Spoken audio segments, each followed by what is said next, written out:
All right, David, I didn't mean to cut you off before we hit record. We were just really going at it. So I want to kind of start a little bit by covering what we already talked about, and that being those really cool paintings are in the background.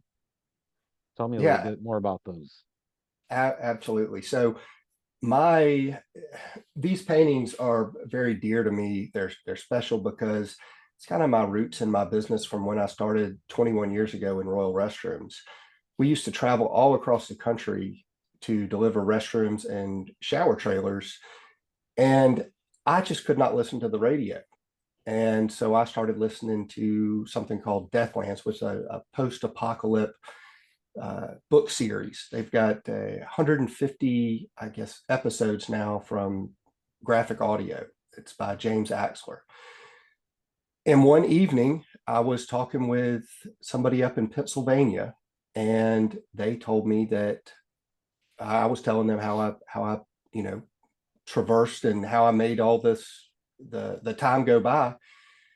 And lo and behold, he said, my roommate, my old roommate, college roommate, works for them. And he was the graphic designer for graphic audio. And these are some of the original book covers of the books and the CDs that were put out. And so it just kind of takes me back to that time and place of where I came from, where I traveled, and well, it's all things interesting. I love the post-apocalypse stuff. I love the survival. I love getting back into nature and exploring, things that are kind of off the beaten path. And going back to what I was telling you about growing up in Savannah, we have a bunch of barrier islands. We lived on Wilmington Island growing up, and we went, you know, all over the place. And talking about with the Native Americans and Indians, we didn't even realize what we were playing on. We were playing on oyster bed shells from way back when. That these were Indian ruins or mounds or camps that they had, and it wasn't until high school and college when I figured out what it was that I had played on when I was a little kid. And like I mentioned to you before we started, that's where the background that I've got on this interview really means something to me. And I feel like those experiences, when we trap those within our hearts or we find some kind of like visual reference point, it always takes us back. And it kind of, when we get into the harder points of life, it gives us a reference point to remember that at one point in our lives, we traveled with this really free feeling, almost like a childlike desire to explore and just have fun and gain whatever experiences we can. Then we go back later and when we sit down and reflect and we sift through those things to find the tools that are going to help us in order to go forward in life. And those are some of the most important things that I feel like as we travel through life and we really tap into that idea of gratitude for the experiences that we have. I think that's what really comes forward. Yeah, absolutely. My latest venture is Kruger Bush Campers, and it is all about getting back to nature and finding that balance of not just going to a campground, but going further and experience being with your family or with yourself or with your friends away from everyone else, where no one is touched, so to speak. You hear how loud the birds are.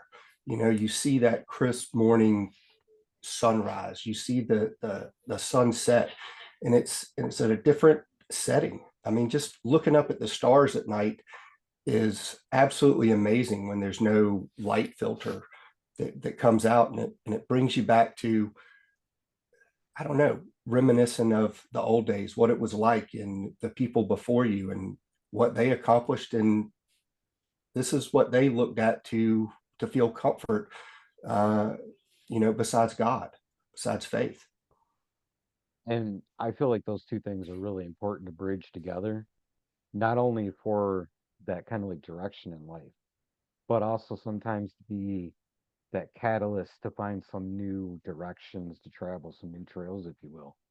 I did this meditation class recently and it was really interesting because this guy kind of showed up, and afterward he came up to me and started talking to me a little bit. He goes, I felt really awkward about coming here to this class, but I was scrolling around on social media and I seen this video that randomly popped up. I'd never seen anything like it, where the guy in the video was talking about the song and the meaning of a song behind from a bird, and how that can really broaden your horizon if you were to take the time to learn what that means. And so he showed up in class, and then he wanted to go on a hike with me a couple weeks later, and we just went and we sat. And it was so amazing to see the transformation in just those couple of hours, out in the stillness, out in nature, hearing those songs and just talking about the different ideas that come up. Lo and behold, though, the guy was really, really lost in depression. He was really feeling like, his time was coming and all that stuff. And it may have been a last ditch effort for him, but the healing that he came out of when we got back to parking lot, it was just monumental and so rewarding to be a part of that and share that with him. That's amazing, and I hope that that he pulled himself out of that. I think that that is a lot of the reason why I try to get back in those things. My wife is always super grateful. She's got that positive energy that she always finds the positive, no matter the situation that you're in. If it's a car wreck, oh well, at least she didn't die. Whereas I go straight to how much is this going to cost sometimes, and I have to step back and think about that. And we went to dinner with Father Theodore the other night, and I asked him, I was like, how do you stay so grateful and so positive uh, continuously? And he said, well, the cross that I bear is not the cross that you bear, and it's not the cross that other people bear.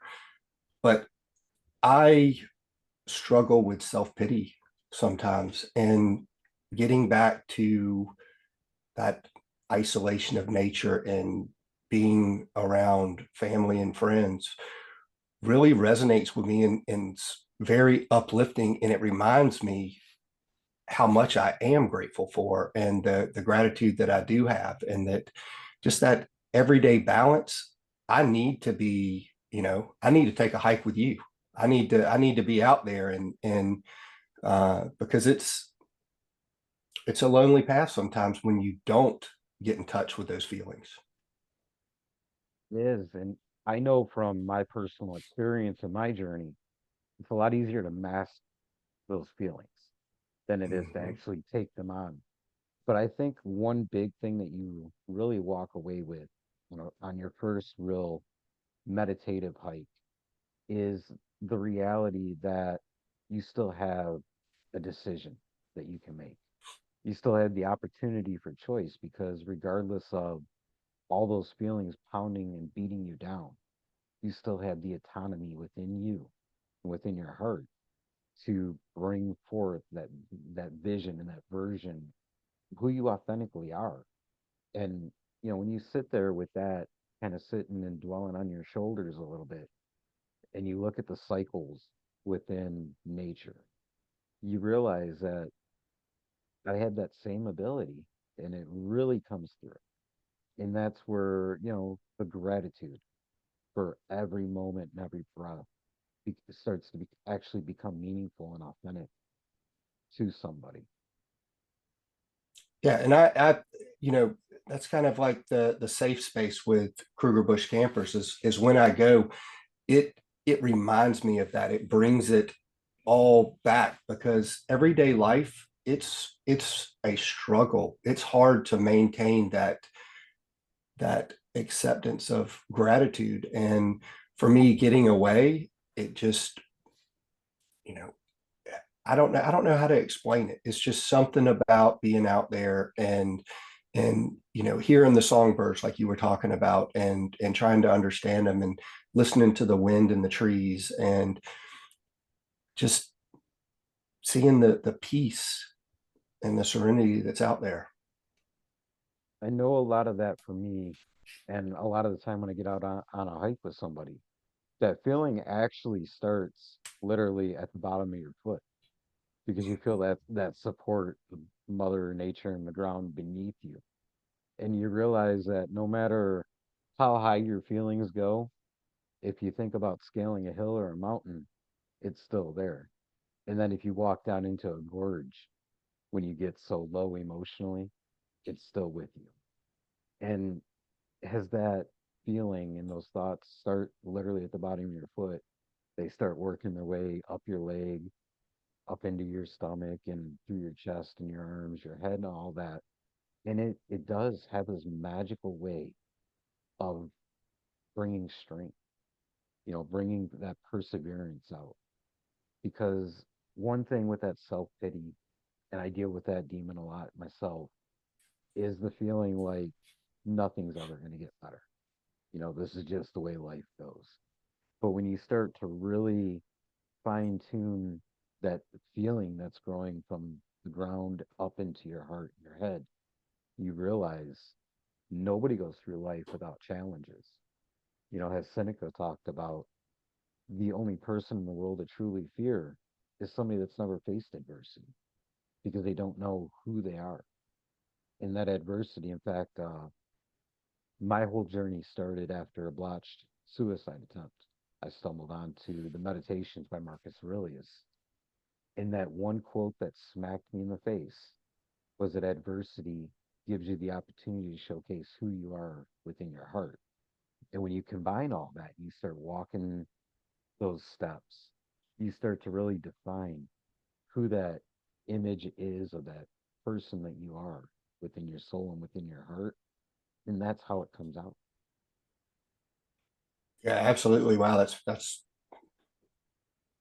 I can relate to that. I can resonate with that. That's it's powerful for sure. And I think really when you take that art of storytelling, which is represented again by the campfire behind me, and the reason that I do it the way that I present my whole program is you give somebody something tangible that they can connect with. We can tell stories back and forth all we want, and they're going to mean what they mean to us, but somebody else is going to hear it, and it may resonate within their life and within the context of the things that they're struggling through. I remember last year I was sitting with a firekeeper from an Indian tribe up in northern Michigan, and he got really emotional telling the story about how he was working with Army veterans and the effects that his stories and his medicine was having on them. And then out of the blue, somebody came up to him after one of them with something that they were struggling with, and it had nothing to do with the context of any of it. But he had heard the story that this man told, and because of the context of it, it hit him in a way that sparked that inspiration. And that's what I really am so passionate about within my life and my work is that storytelling. And I can tell through this conversation you get that same kind of feeling. So talk to me a little bit about that whole upward climb for you. Yeah, I my battles have primarily been with that self-pity and depression. And I feel like I am a fairly successful businessman. I've made sacrifices that have affected me,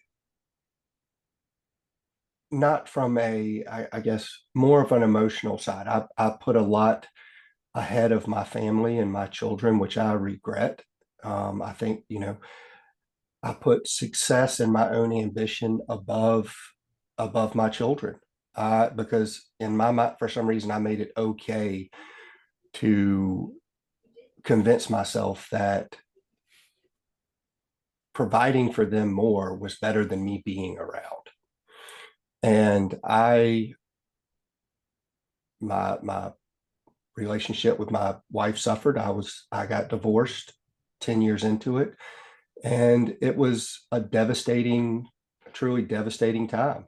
But getting that divorce made me kind of reflect and become a better father because I was able to get back in touch with my roots. I was able to find myself. I was able to find that balance. And I found that balance through being alone, through reading the scripture and what other people like you teach, to help people get through things. And a lot of it is you find the answers within yourself when you tell your story, when you actually are brave enough to speak out what it is that you say. They always tell you that if you write your problem down or if you write your goal down, you're 75% or 95% of the way there because you've attached it to something. I think so many people want to use it as a crutch for why they don't do something instead of acting upon it. And but speaking on, you know, your internal issues and meditating on them and allowing people to help you without just medication, or, oh, I'm having these thoughts, but actually speaking about it with your true supporters, your friends, or people that don't have anything to gain or judge you in any way. Those are the ones that you can lean on, and those are the ones that lift you up. And it's an incredible feeling. And when you reach that spot, when you have that gratitude, when you find that inner peace, like you said, hiking up the thing, for some reason the soreness doesn't hurt as bad. You sleep better. You're more clear. You have better patience. Instead of something that aggravates you right off the top, you teach rather than I guess direct. When you have that patience, it's you spread that love and joy, and other people feel it and want to be around you for it. They want to follow, they want to believe in you. And when you get that, you start believing in yourself a little bit more, and you don't want to stop. It's like a drug. This is now what I want to keep trying to. This is what I want. This is what I want to. I want that feeling. I want to continue to get this high. And the nice thing about finding that inner peace is it doesn't go away. It keeps. It's the same fulfilling high each time. I really, what comes to mind actually is a recent hike that I did on my own time was hiking down a mountain to the Kmart mines in West Virginia. You get down there and there's just exactly stuck in time what they left behind. Mm-hmm. The buildings that are all worn down, the mines and all that. And then you take a staircase, I believe it was 580 steps down to get to see the rest of it. And you look back up and you see that climb. You're standing there in all these different points of life that are carried with you that you've had to figure out in real time, and you've done the best that you could do with given the vocabulary that you had at the time. As you walk around down in the basin there, you get the experiences, you build up this new vocabulary, and then you come back to the staircase. It's going to start the ascension back up the mountain. It looks a little daunting, especially when you attach, a numerical value to the number of stairs to get up to get it going. But that's where this idea of becoming vulnerable that we all dread because we don't know what's going to happen comes up. And when you're hiking and you're climbing, you possibly have brought some trekking poles with you for support. You grip onto those things and you trust them, and you appreciate the fact you got them about the halfway point. And that's where I feel like those represent a lot in life when we're standing there deciding whether or not we're going to allow ourselves to be vulnerable and get support. A lot of the time, as we talked about, it's hard, it's scary because of the unknown. But if you look at it at that support that you're looking for as being that trekking pole, by the time you've gotten halfway or three quarters up the mountain, you wouldn't have traded those trekking poles for anything in the world. So finding some kind of visual anchoring point, much like we started the conversation off with the background and the pictures and things like that, is so valuable. Yeah, it really is. And wow, a lot of times you don't even realize that you are counting on those supports until it's an afterthought. You don't realize that they're there until you've already ascended, and you're like, wow, this really lifted me up, and I didn't realize it. I made it happen because of all the new vocabulary and all the new experiences that I've gained just from trying to climb up that mountain of vulnerability. And that's what a lot of getting out into the wilderness, getting on these hikes, whether it's solo or it's with one other person or even a group, that's where it becomes so important because, when I was in that darkest moment, it literally took building my self-worth back up one swing of a hatchet at a time. I got that visual reminder every single time I swung a hatchet to build a shelter, start a fire, whatever it was. And that's where all of this storytelling comes together is we meet at that fire with all of our different examples and we impact each other so much. Yeah, a lot of the time we're telling stories of regret, but we got to learn to understand through sharing our story that the things that we regret are only actions that we took based off of figuring things out in real time with the aspects of the environment that was around us. And I feel like that's a lot of how we let go and how we're able to drop something to bring in these new positive aspects of growth and reaching success, not only personally, but, professionally. Right. And that, from my perspective, going back to kind of this primitive camping, getting out there alone, it's almost like you know, I'm not using the easy route. I'm trying to, I'm taking the necessary steps to appreciate what we've built here. If I just bring firewood, or if I bring charcoal, it's easy. But if I cut down the wood, or I go scavenge for the wood, it's that act of, um, you know, there's a purpose.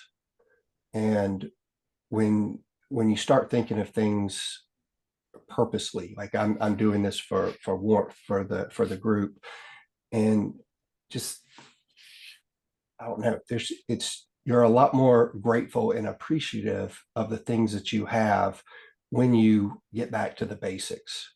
And that's one of the things that, along the meditation with, and being out there in nature, the purpose driven primitive aspects just really,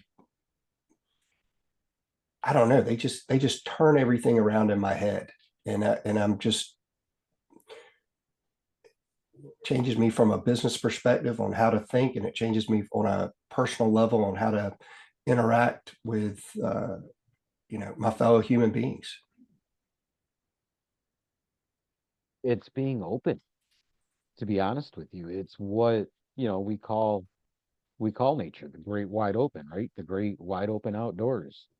That's where each of us need to take the time to really not only tuck it away within our hearts, but truly examine that phrase and come to an understanding of what it means to us personally. You can do that through journaling, and that's actually one of the greatest places to do that.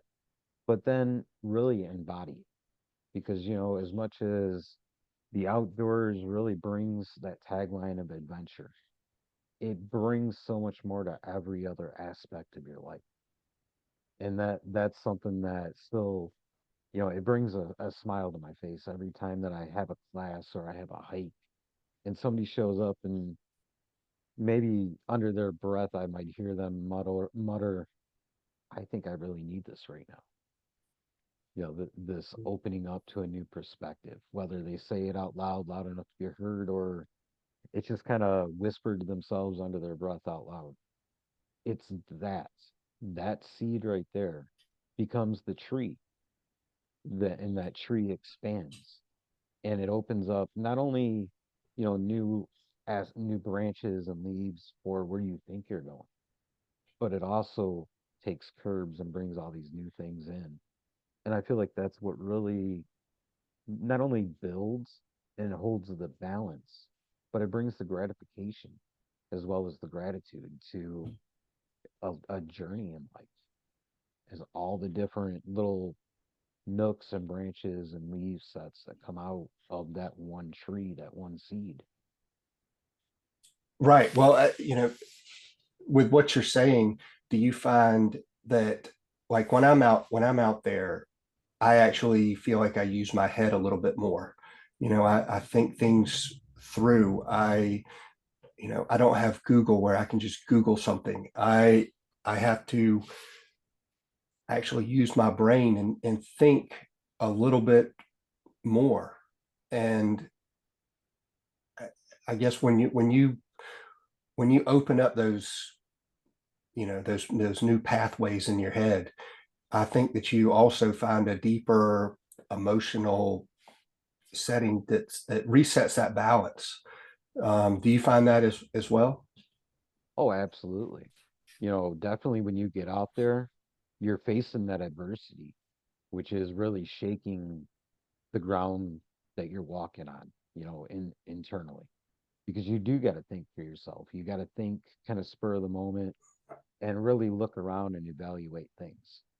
And I know when it comes to the growth of this project, I never really foreseen myself taking this and actually running with it as a business, but it's definitely given me the tools to say when I come into a new challenge, just like with, transitioning from a podcast to live events, it gives you that ability to look at the environment that's surrounding you and see the tools that can help you grow and develop whatever mission you're on in life, whatever that purpose may be, or whatever you're trying to achieve.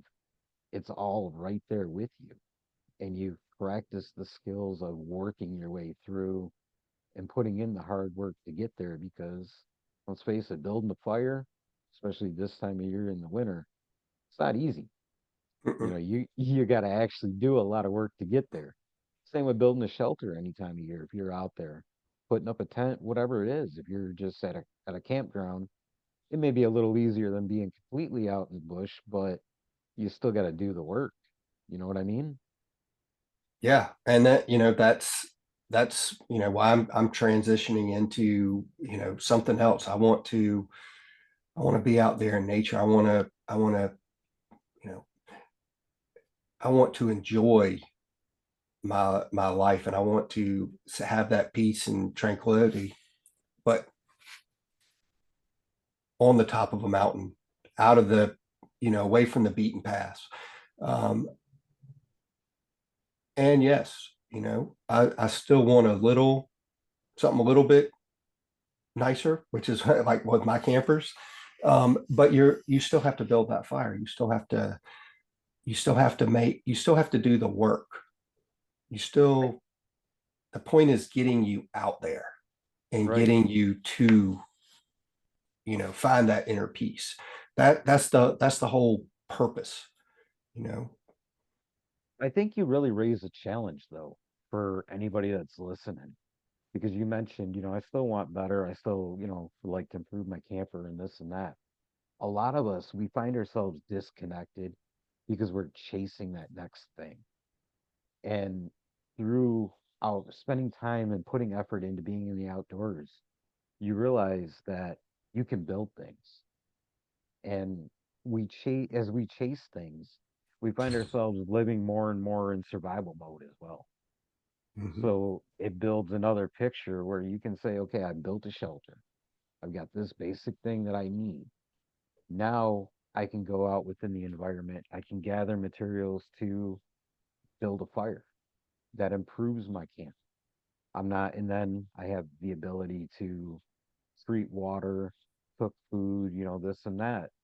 And ultimately, step by step, we're building our way out of survival mode, but we're still also building and working our way toward those goals and those objectives, those things that we want to try to get and achieve. Yeah, absolutely. And it's kind of, I think, what was it, the movie Castaway with Tom Hanks, where he finally made fire, and he was like, fire, fire, you know, like Yeah, that is,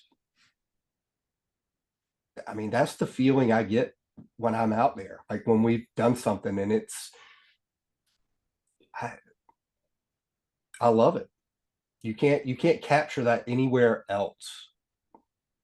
it's definitely something you cannot reproduce no matter how hard you try. You get out there in the woods and you achieve fire when you do it in a way that doesn't include an accelerant. Yes. And there's nothing wrong with going about it that way. It's whatever works for you, and that's the same thing in life. And I want to kind of transition into the concrete world a little bit as we come toward the end of our time. And I want you to talk a little bit about what you got going on, how people can get in touch with you, work with you, all those good things.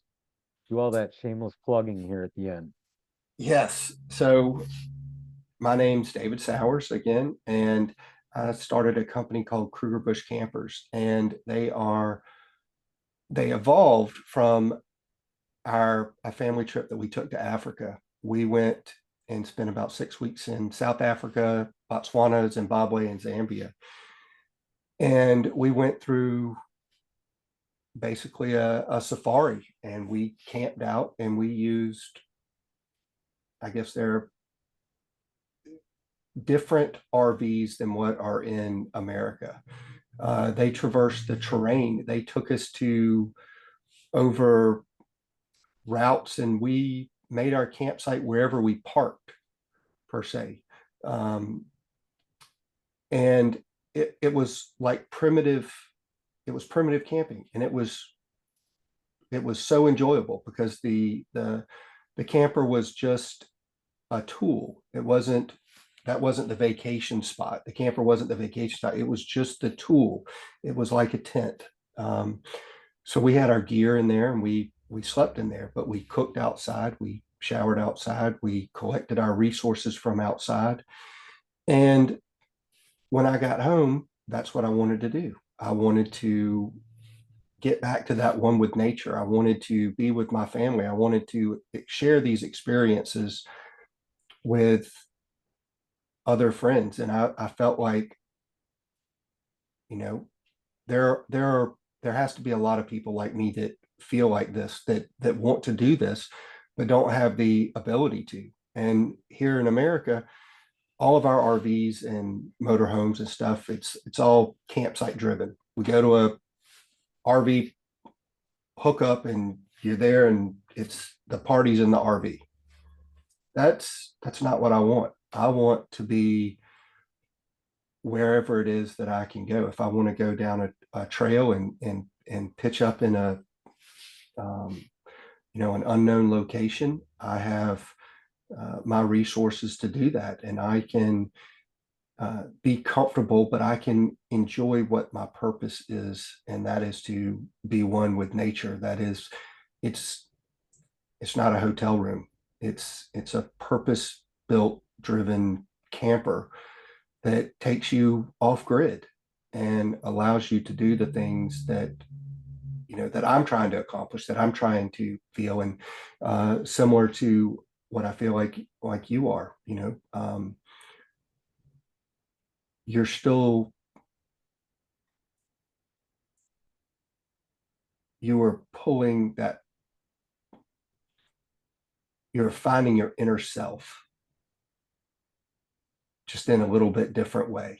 Maybe not quite as uh, you know uh, trying to find the right word, maybe not as encumbering. This allows you to get where you want and be comfortable with the experience, I guess. And man, it is, for the last year and a half that we've done it, it's been unbelievable with my family and with friends. And I couldn't be more, I couldn't be more happier right now. And I think that really speaks to walking that trail of your purpose. And it's one of those things that has the old medicine man Bearhart talked about in The Wind Is My Mother. When you discover your purpose, you were never really truly looking for it. It becomes an invitation in the moment. When you get there, it is the most satisfying, refreshing feeling in the world. I don't have words outside of gratitude and appreciation for where I've found myself. And to think that being a wilderness meditation guide nowadays happened out of facing my storms is something that I feel extremely proud of myself being able to achieve. And it's something that each and every one of us are able to do. And when you look at there being such a reward on the other side of that storm, it just makes it a lot more exhilarating to stand in the middle of that rainstorm and work your way through healing or traveling down the red road, as you know indigenous cultures call it, where you connect with something that is so monumentally beautiful around you. And in this case, you enjoy the experience because of the thrill and the adventure of the journey.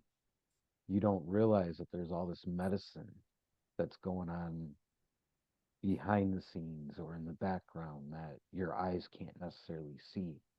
But when you get down and you put that backpack down, you raise your tent for the night and you reflect on the day, you can feel the strengthening within your heart and within your soul. You feel that healing actually coming over you more and more. And I believe that's what, walking your specific path of purpose and meaning within your journey really gives you the opportunity to enjoy.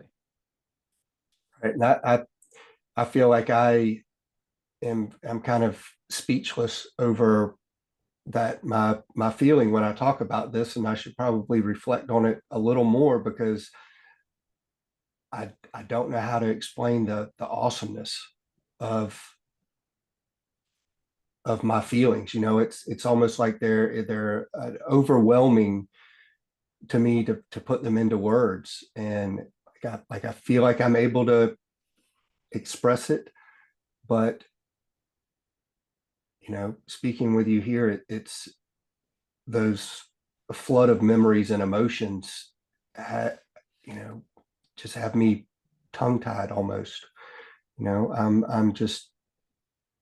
I'm very blessed. I'm very thankful. And with Kruger Bush Campers, I hope that I'm able to share more of a following with other people on your path, and lead people to this enjoyment and pleasure that I have experienced through Kruger Bush Campers, and what I've tried to put together for others. Well, do me a favor, hit me with the website, how to get a hold of you, all that good stuff, so people have a point to reference.